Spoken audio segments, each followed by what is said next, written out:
Hi guys, welcome to Investing with JYK. Today we'll talk about a company that I hold. It's Gazprom. So you might have heard of Gazprom. It's the Russian natural gas company. It is responsible for supplying much of Europe's natural gas, and they have a state a government monopoly. So the government gave them a monopoly on exporting gas. So they're the only gas exporting company in Russia. So Gazprom, if you look at some numbers, you will think the whole world has gone crazy. If you look at this, you can see that their price to sales is 0.5. The PE is like 3 something. Their PB is a quarter. The price cash flow is 3, and EV to EBITDA is 3.4. Obviously, you do want to include DA in this case, but it's still some ridiculously low numbers. But obviously, you can see these return on asset and return on equity isn't really high. But that is somewhat tied to the commodity price. They are a commodity producer after all. Okay, so looking at and also they pay a fairly decent yield, a dividend. So ignoring the dividend yield in here, I think dividend, yeah, actually it's not that bad. It's fairly close. Yeah, this is pretty good. So what they did was they're gonna pay you 8 rubles per share. If you buy the OGZPY, you would get the same. It's basically it's going to be the same ratios, right? So the current Gazprom stock price is 144. So if you do 8.4 divided by 143.98, you get 5.6%. So while you wait, you get 5.6% of dividends. So that's pretty good. Now, the question then becomes, why is it selling so cheap? So obviously there is one thing which everybody knows, it's the sanctions you got. So as a US person, you are forbidden from either lending money to Gazprom for more than 90 days or buying any of the newly issued shares. You can still buy Gazprom the ADR, which is old shares. You're not supposed to be financing them. By buying the shares on the open market, you are not directly financing them. So at least for now, that's fine. We don't know if that's going to change. Hopefully it doesn't. So that's one of their risks as always. We'll talk about risks later. Now, the other thing is commodities. If you look at the price of Russian natural gas, the price obviously was super low. And then in the commodity bull market until 2008, it went to some crazy numbers like 15, 16. And in 2013, it was still at 13, and now it has crashed down to 7. Well, the lowest it ever went to was 4. Right, so the price already doubled, but that should get reflected in their earning soonish. And this is specifically Russian natural gas. The U.S. one is somewhat different. And pay attention to these units. There are so many units regarding natural gas. It's freaking insane. But anyways, so we saw the 0.25 PB. So let's think about what the B is in the case of Gazprom. It's really these pipelines, and all the green ones, all the solid green ones, are Gazprom-owned pipelines, and then these gas fields. So that is where their B is coming from. Obviously, I think the state almost like chartered monopoly in exporting gas is worth something, but that doesn't get effect. It doesn't show up in the book value. Um, so yeah, so these things is good in. So the pipelines are good in the sense that they are the cheapest way of transporting natural gas.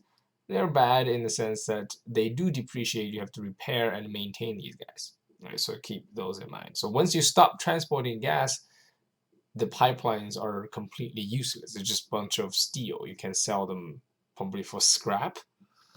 Um, and the other thing that the market doesn't like about Gazprom, if you look at free cash flow,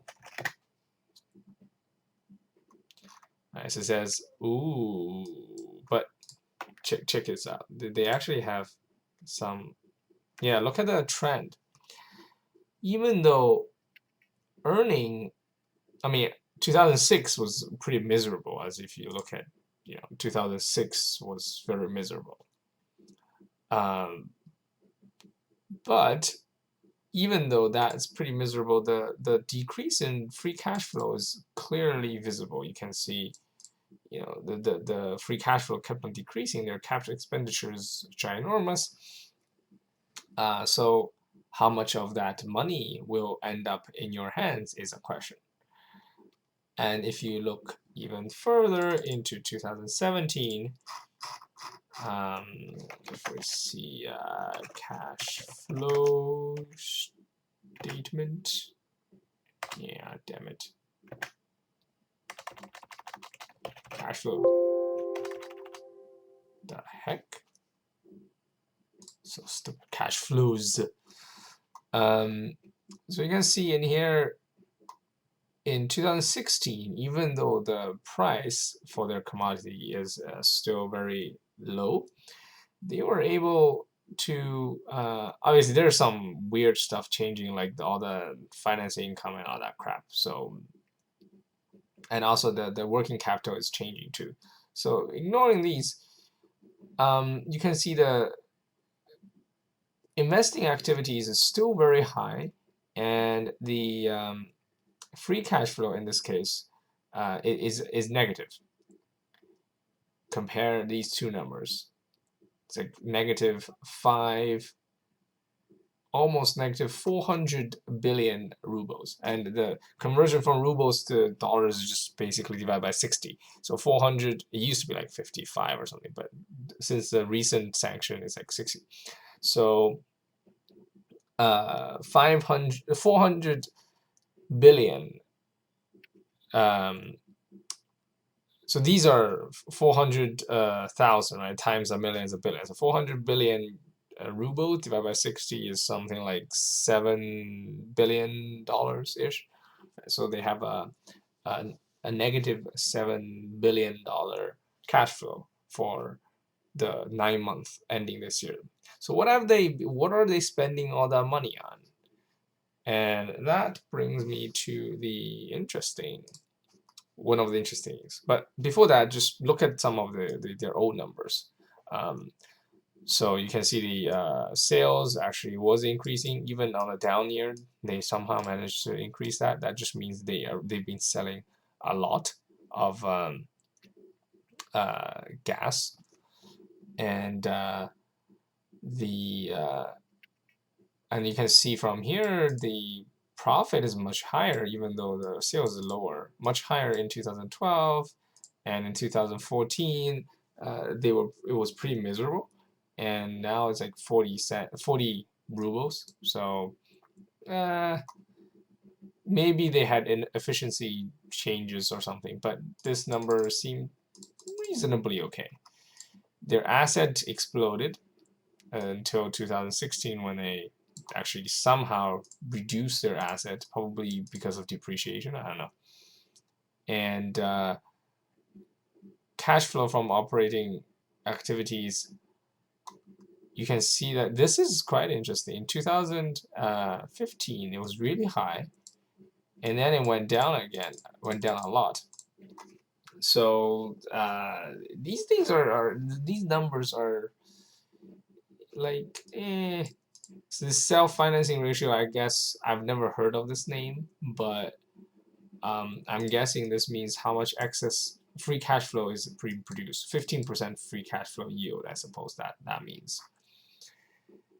And ROEs are pretty low, 9%. These are not high numbers. It's 2%. It's miserable numbers. So this is not the high quality company, right? But it's selling at extremely cheap valuations. And then you can look at debt.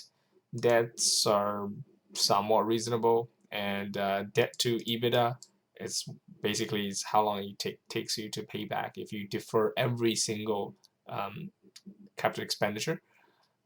You get something like 2. So this is not high. This is not crazy. They didn't have a crazy ton of debt. They have a reasonable amount of debt, I would say, and all the current ratio and quick ratios are all reasonable, even though it's been decreasing. And overall, their valuation, they've always been like super cheap. So keep that in mind. Okay. Okay, so here is a graph of ruble to dollar. It was high. These are the commodity good years. 14 is when they hit a sanction, and 16 is when commodity price collapsed. So you can see the clear correlation here. And just now is another sanction, so we don't know how far this is going to go. I suspect it won't go down too much. Plus, they don't sell it in rubles. Their revenue comes, the domestic part obviously comes in rubles, but the cost is also counted in rubles. So even though the total amount of profit translated into dollars will go down, in terms of profitability, in terms of like gross margin or net margin, it won't go down that much. And all the exports are going to be paid for in dollars. Okay, so what have they been spending all their money on? It's they've been building these projects, these 3 projects. Okay, so we'll get into these later, but one interesting about Gazprom is that to the Russians, they sell gas at a lower price, which means they probably don't make much money. So what we should be focusing on in terms of profitability is how much gas they're exporting. So that will be limited by the size of their pipeline. So I looked into their pipelines and I came up with these numbers. So they own these, and Ukraine owns some, and then they have a spat with Ukraine. So I don't know if these will be utilized even. So if we do utilize everything, from what I can see, their current exporting capacity via pipelines is about 162 billion meters cubed, billion cubic meters, cubic meters in a year. And here is the stupid unit crap, because now I have to convert meter cubed into million BTU. BTU is British thermal unit or something, I think.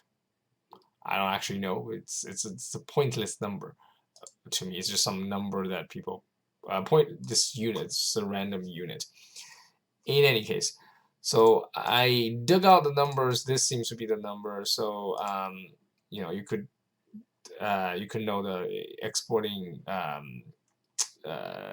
revenue is the maximum possible export revenue is going to be 7 times this 35687348 times 162, and $40 billion basically, right? And Their total revenue last year is about $100 billion. We can take a look at it here. If you go to revenue, remember it's 60 to 1, right? Divide by 60, 100,000 million. Where is a million? Where the hell is a million? Oh yes, million. So 100 billion. So out of that 100 billion, at most, I don't know if all these pipelines are fully utilized. I know one of them is, but at the most, 40 billion of that will be export dollars. Okay, so let's look at their new one. So they built this Nord Stream, which comes from here.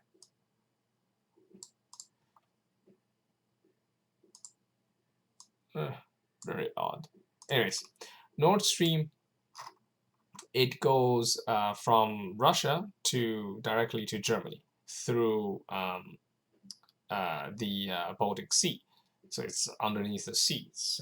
They seem to be building quite a few of these pipelines. I always thought like having a pipeline under the sea is kind of hard, but apparently they do it. In any case, if you look at the countries around it, it's Finland, Sweden, and Russia, obviously, and Germany. And for some reason, Denmark has a go at it too. So at this point, the company has received all permits in Germany. They, for some reason, have not received permit from Russia, but I don't suspect any issues. Sweden, no idea. Denmark, no idea. Finland, 1 out of 2 permit has been received. So, okay. They are saying it's proceeding as planned. Hopefully, if it's not, I can't make any predictions on whether this thing is going to go through. But I think in terms of like utilitarian value, Germany really wants it. Europe really wants it. We can go into that slightly later. And then they actually bought all these stupid pipes already. So it's kind of, I would argue it's a little bit of a waste of capital because you just have random pipes sitting on it. So, all right. So, oh yeah, in terms of why Europe needs it, because the old Nord Stream, so this is Nord Stream 2, the old Nord Stream is 93% utilized. And you do want over provision in this case because in the winter you need to give them more gas compared to the summer. Yes, there you can store gas, but gas storage is going to be limited. So in case that storage can't smooth out the variability in terms of gas demand, you do want some leeway, right? Otherwise, your people, as in the European people, are going to be facing gas shortages, and that's not very nice if the winter's cold. All right, so the next one is Power of Siberia, and this one hits very close to home. Yay! It goes to China. Yay! So what's China? In 2015 onwards, there was a push from the central government in China that in Chinese we call it 煤改气, but literally just means like using gas to substitute coal. And you might have guessed the reason. There's a lot of air pollution, people dying from lung cancer, and you like in the crazy days. I was in China once in Beijing. You could stand on an intersection, and if its intersection is large enough, right? If it's like a 8 lane, you can't see across. It's insane. You can't see across. The smog is that bad, and much of that is heating, using coal to heat. and Chinese coal are fairly low quality. We don't have that too much anthracite, so the fairly clean burning coals. We have a lot of coal that has a lot of sulfur and soup to just it's horrible. And so last year, 2017, is when that was implemented, like forcibly. You simply cannot burn coal. And what happened was the Chinese did not have enough gas. We did not get enough from either LNG or from production, right? So what happened was people ran out of gas, and then they, in especially in province like Hebei, they actually went outside for warmth, right? Because you have the sun. It was that bad. So that just means China, in its effort to clean up its air, is going to need a lot of gas. And we don't have much, like, in terms of production that can be brought online. They discovered some in the Tibetan plateau, but that is a few years ahead. So that's not going to be produced anytime soon. Plus, transportation will be a problem too. So Russia signed a 30-year contract with China to sell Chinese gas. I think this is a win-win situation because China really needs cleaner fuel. And you can see here, oh, they actually built a lot as well. So this thing, oh, sorry, I know I'm like flicking through this too fast, but I remember was something,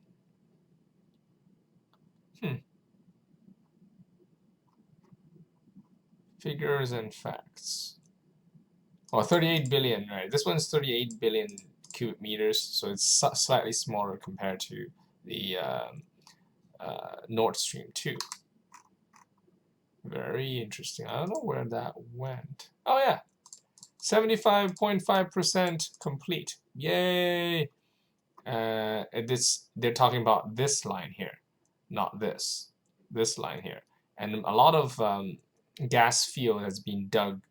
Let's just open it up. A lot of gas field has been, I mean, wells have been dug in here already. So 75% of this is done. So yeah. And they started building in 2016, I think. So we're getting there. And the other thing is there's a contractual obligation that, where are we? I can't find it, but there's a contractual obligation that the Russians have to be delivering gas to China by end of 2019, December 2019. And then it was a specific date on December 20th or something.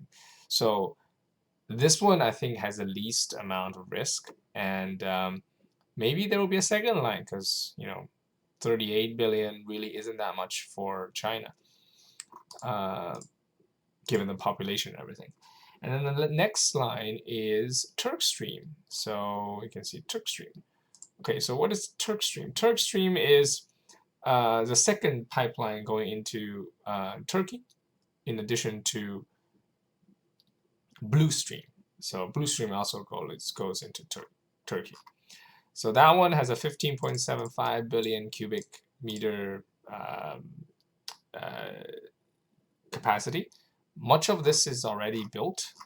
They started like 900 out of that is built or something. Where is the progress? Wow. See if we have Turk Stream here. Oh, sorry, not 50% of that is built. So there's progress as well. And since you're only talking about two countries in this case, it's much easier than Nord Stream 2. And the risk is obviously if Turkey suddenly hates Russia again. Think about back 2 years, Turkey actually shot down a Russian jet. So yeah, so that could totally happen. And oh, this is where it is. They signed the um, sales and purchase agreement in 2014, and the gas is to be starting to flow in 2019, December 20th. Yay! So, how much does that get us? That will bring additional revenue. Well, that would increase the capacity by 67%, export capacity. I expect Power of Siberia to be fully utilized. Nord Stream 2 may or may not be. It probably will be substituting for those two. You know, the Russians and Ukrainians now really don't get along. Turk Stream probably will be maxed out. Half of that, I read somewhere in their document, half of that will go to Turkey and half of that will go to Europe through Turkey. And the additional income, the maximum additional income given the current gas price is $27 billion. And so that is a significant increase. And these are high profit margin increases. So when will this happen? 2020, basically. Turk Stream was scheduled to come on 2019. Nord Stream, we don't know. Hopefully, it will get built sooner rather than later. Power of Siberia is contractually bound to, they have to deliver it by December 20th, 2019. So 2020 is when all this capital expenditure will stop and all these infrastructure will now start producing cash for this company. And so between now and then, my plan is just to accumulate more shares. But we have to be aware of the risks involved in this case. Obviously, there's political risk, as we have just experienced, like literally happened like I think a week ago, when U.S. imposed additional sanction on the U.S. On Russia. But that's obvious. What there are other risks that are involved, especially with LNG. We will deal with that risk in a separate video because I need to go to bed. Good night, and if you like this, please subscribe and click like and leave some comments. Let me know what you think about Gazprom, and yeah.